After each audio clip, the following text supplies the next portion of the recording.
Hello and welcome to Sue's Cooks, and today I'm going to show you how I make my crumble mix. You can put whatever fruit in the bottom of your dish that you want. You can have it cooked, you can have it raw, you can use berries, you can use cooked apples, you can use a tin of peaches if you like, and you just top it with this lovely crumble mix, bung it in the oven. I don't know, gas mark 5 or 6, I don't know what that is in electric. Half an hour and it'll be lovely and crispy and crunchy. So what you need is, you need some scales. Put my bowl on, press the button. You can't even see that, can you? Let's see.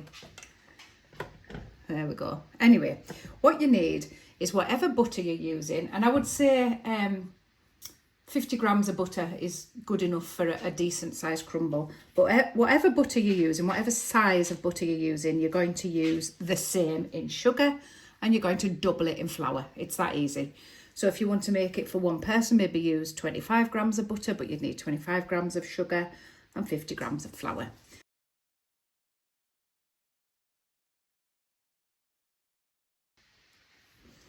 So I'm actually making a huge crumble because I'm giving it as gifts for Christmas. So I'm going to use a 250 gram block of butter. And you'll see that it's salted. I don't mind that. I actually prefer it having that little bit of salt in it when I cook. I'm not going to unwrap that yet, but this is just so you know this is what you're using. So I'm going to weigh in 500 grams of flour. And this is self-raising flour, SR flour, 500 grams. I've probably not got enough in there. Oh, I have. Let me take some out.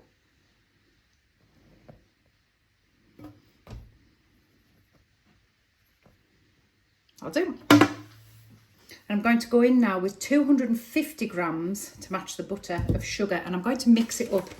I'm going to have half brown because I like that really nice caramelly taste, and half, and the rest white. So it kind of, this comes out in lumps. So whatever we need in white afterwards, I'll add it in.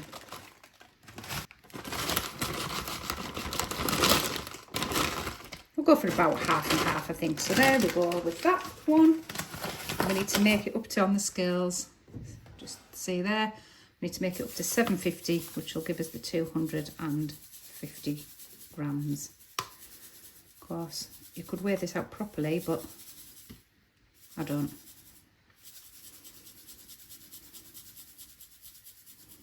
There we go. Okay, so now we're going to stir this up. Give that a good mix.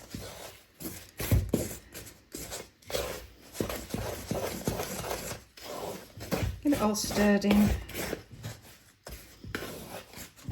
If that sugar's in lumps, you need to kind of bash it down a bit.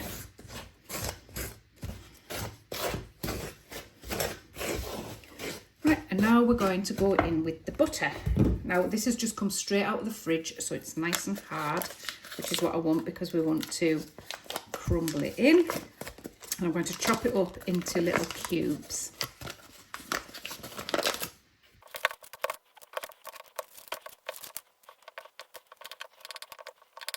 Got it chopped up into little cubes. And we're going to get your crumble mix back and pop it in. And presumably you've washed your hands, you need nice clean hands. And we're just going to coat it in the crumble mix first, and then we're going to rub it. So you're just going to rub it. Take a lump at a time and squash it between your fingers. And you're going to do this until this mixture resembles a thick breadcrumb. So the colder the butter, the better.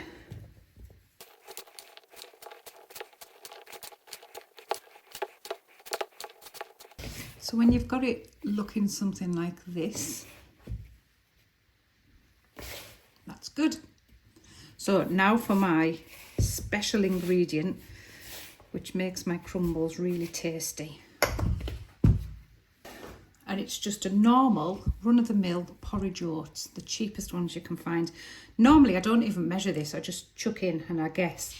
I've measured this to be 100 grams, so it's quite a big portion of crumble. I'm probably not going to put all of that in. I'm thinking about that. So That's used about 70 grams for this big portion. So if you're making a smaller one, just chuck in a handful of porridge oats. Doesn't really matter how much. Give that a stir. And that's your crumble ready to go. You literally just pick it up and pour it in your dish on top of your fruit. You can pack it down a little bit. My husband actually doesn't like the fruit at all. He just likes the crumble mix put into a little bowl and then baked. So I tend to have these little bowls just for him because it doesn't need any fruit in. And I'm just going to do that, tap it down a little bit, pop that in the oven with a little sprinkling of cinnamon and brown sugar and cook that. But obviously that'll go on top of your fruit if you've got some. So that's a very easy, basic crumble mix. Hope you enjoy.